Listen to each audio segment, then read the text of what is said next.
Have you ever looked at a divorced couple and thought, but they still loved each other? So what happened? It's one of the most confusing realities about relationships. We grow up believing that love is supposed to conquer everything. If two people truly love one another, they should be able to work through any obstacle. But real life tells a different story. Every year, thousands of couples who still care deeply for each other decide to end their marriage. Not because they stopped loving, not because someone always cheated, not because there was constant hatred. Sometimes they simply reached a place where love alone wasn't enough to keep the relationship alive. And understanding why might completely change the way you think about love, marriage, and even yourself. If you've ever lost someone you genuinely loved, or if you were trying to understand why a relationship slowly fell apart despite good intentions, stay with me. Because what you're about to discover isn't based on fairy tales or internet cliches. It's grounded in relationship psychology and attachment theory, one of the most researched frameworks for understanding why people connect, pull away, misunderstand each other, and sometimes walk away from relationships they never wanted to lose. One of the biggest myths about marriage is that divorce is the opposite of love. In reality, the opposite of love isn't divorce. It's emotional indifference. Many couples divorce while still carrying enormous love for each other. The painful truth is that love and compatibility aren't exactly the same thing. Love is an emotion. A relationship is a system, and systems require much more than feelings to survive over many years. Think about two people trying to dance together. They may adore each other, but if they never learn the same rhythm, they'll keep stepping on each other's feet. Eventually, dancing becomes exhausting. Not because either person is bad, not because they stopped caring, but because every interaction slowly becomes another reminder that they can't seem to move together. This is where attachment theory begins to explain something that often looks confusing from the outside. According to decades of psychological research, our earliest relationships with caregivers help shape our attachment style, the unconscious blueprint we carry into adult relationships. These patterns influence how safe we feel with intimacy, conflict, vulnerability, and emotional dependence. They're not permanent labels, and they certainly don't determine our destiny, but they can quietly shape our reactions in ways we rarely notice.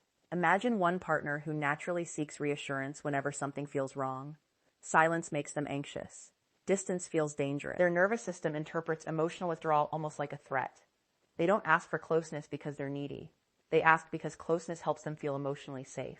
Now imagine their spouse has learned something very different over the course of life. Maybe growing up, expressing emotions didn't lead to comfort. Maybe independence became the safest strategy. As an adult, when conflict appears, they instinctively pull back. They need space before they can think clearly. Distance isn't rejection to them. It's regulation. Neither person is trying to hurt the other, yet every disagreement becomes painfully predictable. One partner moves closer, the other steps away. The closer the first person gets, the farther the second retreats. The farther one retreats, the more desperately the other reaches out. Neither realizes they've reacting from deeply learned attachment patterns rather than conscious choices. At first, love hides this cycle. During the honeymoon phase, both people are flooded with novelty, excitement, dopamine, and hope.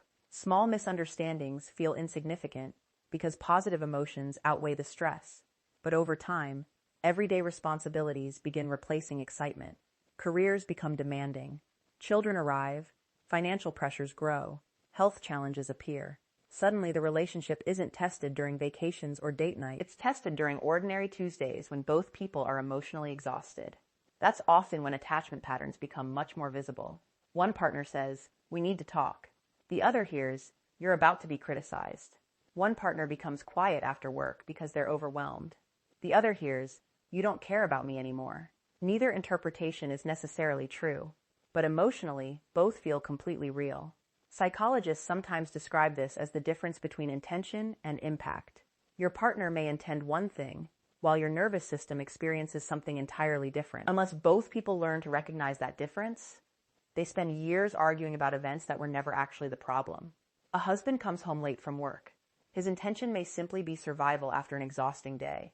His wife experiences abandonment. She becomes upset. He experiences criticism. He withdraws. She becomes louder. He becomes quieter. Hours later, they're arguing about dishes, text messages, or who forgot to pick up groceries. But none of those things are actually the real conflict. The real conflict happened long before either of them realized it. This is why so many divorced couples later say, "We kept having the same fight," not because they lacked intelligence, not because they lacked love, because they were fighting invisible emotional patterns instead of the visible problem. Here's something even more heartbreaking. Most people don't realize they're protecting themselves. They think they're defending the relationship. An anxiously attached partner may ask endless questions because they will auto-manded. They're not searching for reassurance. An avoidantly attached partner may become emotionally distant because they were trying to prevent conflict from getting worse. Ironically, both believe they're helping. But each person's protective strategy accidentally activates the other's deepest insecurity. It's almost like two smoke alarms triggering one another until neither can stop ringing. And this doesn't mean one attachment style is good while another is bad. Secure, anxious, avoidant, and fearful attachment patterns all exist on a spectrum. Many people show characteristics of more than one style depending on the relationship or life circumstances. Stress, trauma, healing, and emotionally safe experiences can all influence how attachment is expressed.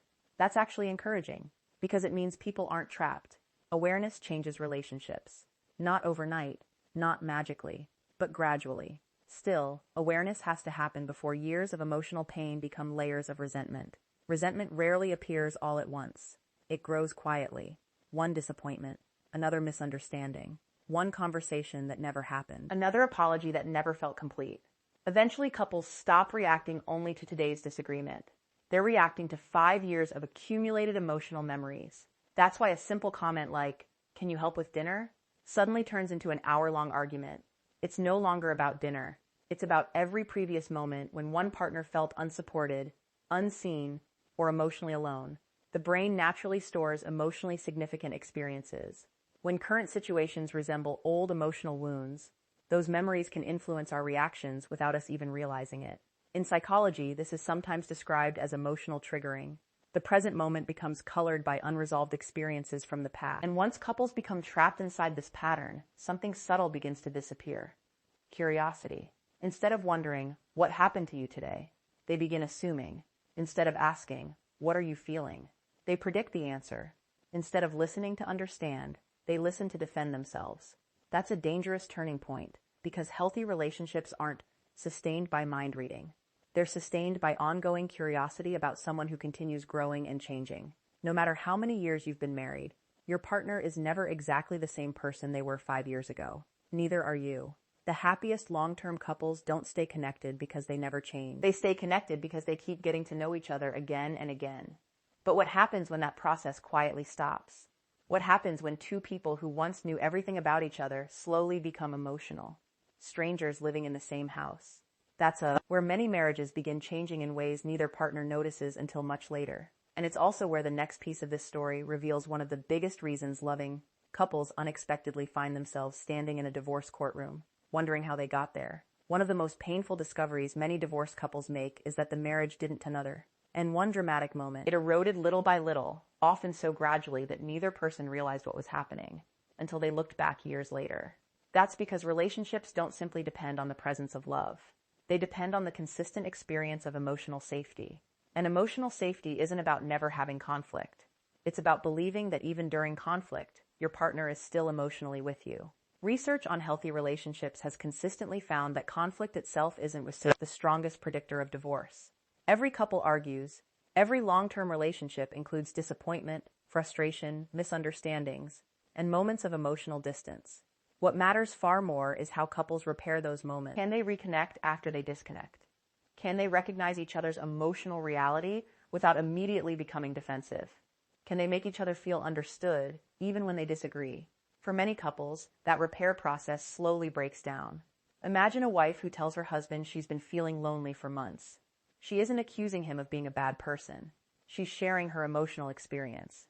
But before she even finishes speaking, he immediately begins explaining how hard he's been working, how much pressure he's under, and everything he's done for the family. From his perspective, he's defending himself against what feels like criticism. From her perspective, her emotions have just been dismissed. Neither intended to hurt the other. Yet both leave the conversation feeling even more alone than before. Now imagine the opposite situation. A husband finally gathers the courage to admit he's overwhelmed by work, worried about providing for his family, and afraid he's failing as a husband. Instead of hearing his vulnerability, his wife hears another excuse for why he's been emotionally unavailable. She responds with frustration instead of curiosity. Again, nobody is trying to cause pain. But pain is exactly what both people experience.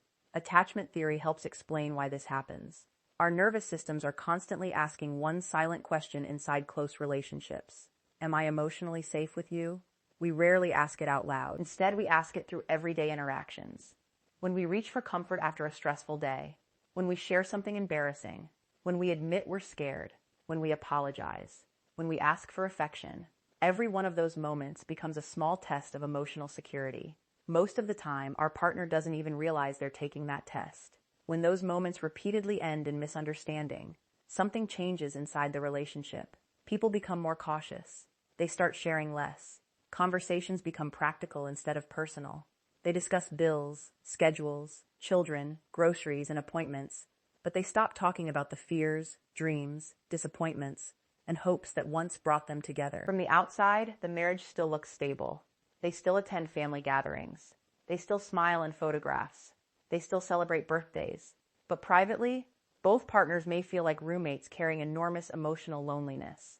That kind of loneliness can actually feel more painful than being physically alone because you're sitting beside the one person you most wish understood you. Over time, emotional loneliness changes behavior. A partner who once eagerly shared every detail about their day now simply says, "It was fine." Someone who once reached for a hug now quietly goes to bed early. Date nights disappear. Inside jokes fade away. Long conversations become 15 minutes of scrolling on separate phones before falling asleep. None of these moments seem dramatic on their own, but together, they slowly reshape the emotional climate of the marriage.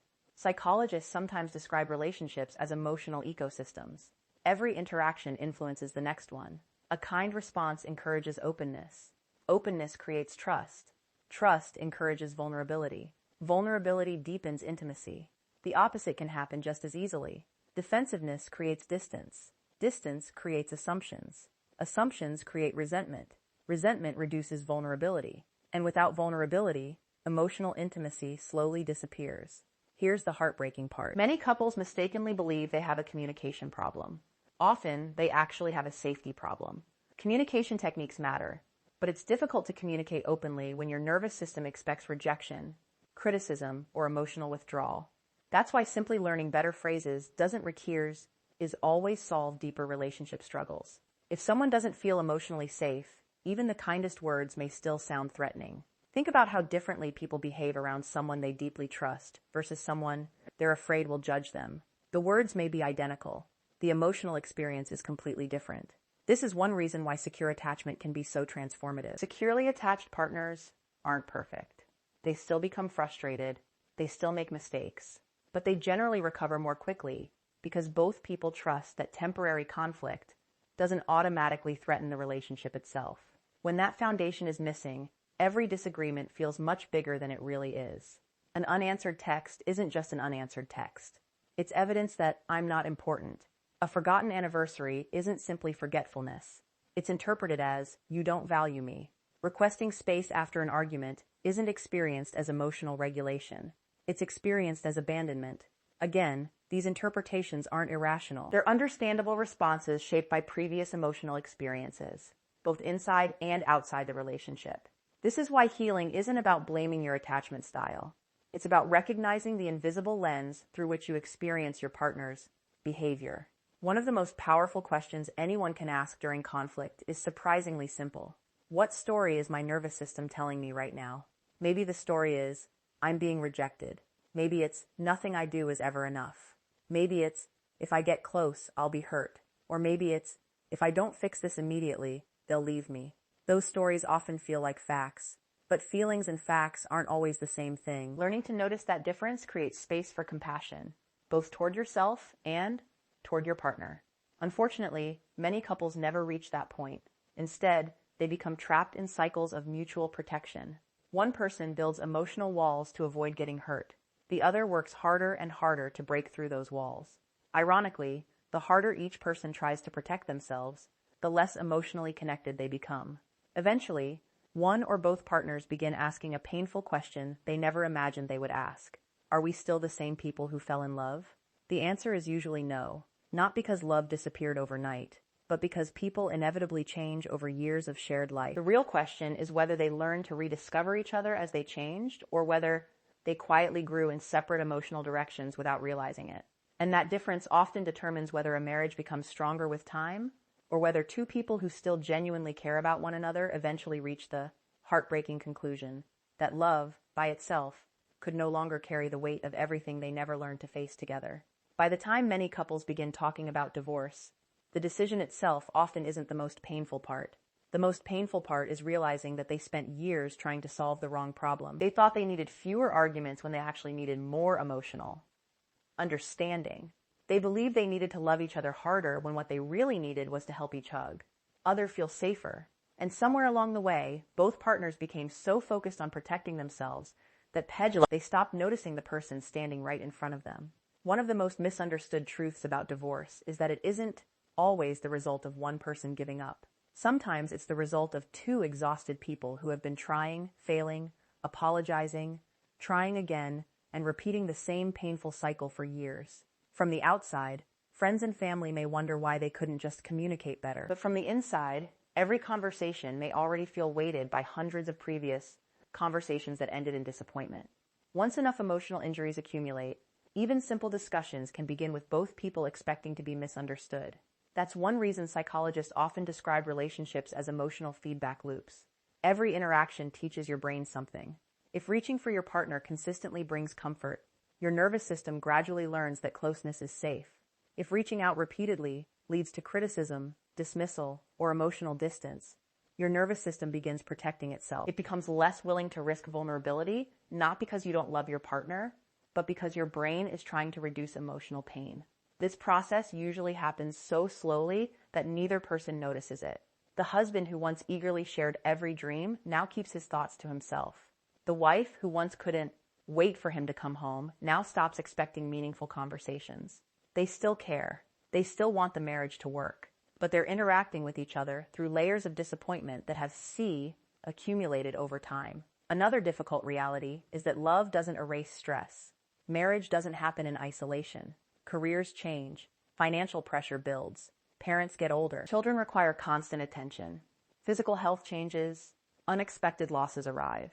Every major life transition places additional demands on a couple's emotional resources. During those seasons, attachment patterns often become even more noticeable because stress naturally pushes people toward their familiar coping strategies. Someone who seeks reassurance may ask for more closeness. Someone who copes through independence may need more space. Neither response is inherently wrong. The challenge begins when each partner interprets the other's coping strategy as evidence that love has disappeared. This misunderstanding creates a painful paradox. The partner asking for closeness is usually trying to strengthen the relationship. The partner asking for space is often trying to prevent the relationship from becoming even more overwhelmed. Both are trying to protect what they value, yet both unintentionally make the other feel less secure. Understanding this doesn't erase the hurt, but it changes the story.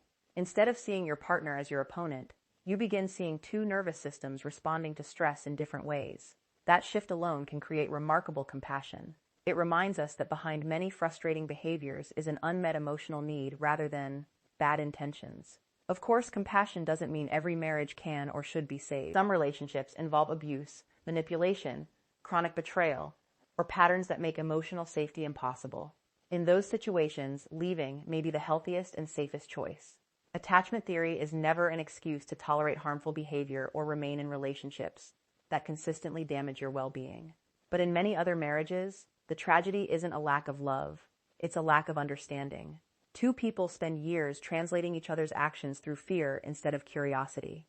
One interprets silence as rejection, the other interprets questions as criticism. One mistakes distance for indifference. The other mistakes emotional intensity for control. And because both interpretations feel emotionally true, they continue reacting to those perceptions instead of slowing down to explore what is actually happening beneath the surface. Imagine how different that conversation could sound. Instead of saying, "You never care about me," someone says, "When we stop talking after an argument, I notice I become afraid that we're drifting apart." Instead of responding, "You're too emotional," the other person says, "When conflict becomes intense, I notice I shut down because I'm afraid I'll make things worse." Those conversations don't guarantee a happy ending, but they create something every healthy relationship depends on: understanding. Understanding doesn't require complete agreement. It requires genuine curiosity about another person's inner world. That's one of the greatest lessons relationship psychology offers. Lasting love isn't built by finding someone who never triggers your insecurities. It's built by gradually learning how to recognize those insecurities, talk about them honestly, and respond to each other with empathy instead of assumption. Perhaps that's why so many divorced people eventually say they understand their former spouse better after the marriage ends than they did while they were together. Distance sometimes provides clarity that constant emotional overwhelm made impossible. They finally realize that the arguments were rarely about dishes, vacations, money, or whose turn it was to apologize. Those were only the surface. Beneath them were two people asking the same quiet question in different ways. Do I matter to you? It's one of the most universal human questions there is. Every secure relationship answers that question again and again through ordinary moments. Listening after a difficult day, repairing after conflict, showing affection without being asked, expressing appreciation, staying emotionally present, and reminding each other that even during disagreement, the relationship itself is still safe. So if this story reminds you of your own relationship, don't rush to label yourself or your partner. Attachment styles aren't life sentences. They're patterns of adaptation, and patterns can change. Research shows that people can become more securely attached through self-awareness, emotionally healthy relationships, therapy, consistent repair, and repeated experiences of trust. Growth is possible because our brains and nervous systems continue learning throughout life. And if you've already experienced divorce, this understanding isn't about looking backward with regret. It's about moving forward with wisdom. Every relationship teaches us something about ourselves. Sometimes the most meaningful lesson isn't that love failed. It's that love needs understanding, emotional safety, and intentional care to truly thrive over time. Maybe the real measure of a relationship isn't whether two people never struggle. Maybe it's whether they learn to see each other's spheres with compassion before those fears slowly build walls between them. Because in the end, many couples didn't get divorced because they never loved each other. They got divorced because love, without emotional safety, honest vulnerability, and mutual understanding, slowly became buried beneath years of misunderstood pain. And once you understand that, you don't just see divorce differently. You begin to see every affinity close relationship through a lens of greater empathy, patience, and hope. If this video helped you understand yourself or someone you love a little better, let us know your thoughts in the comments. We'd love to hear your perspective, because every story adds something meaningful to the conversation. If you found value in this discussion, please take a moment to like the video and subscribe for more evidence-based insights into relationships, attachment, and emotional well-being. And if you're ready to continue exploring the hidden psychology behind lasting love, click on the next video on your screen. It might answer the question you didn't even know you were asking.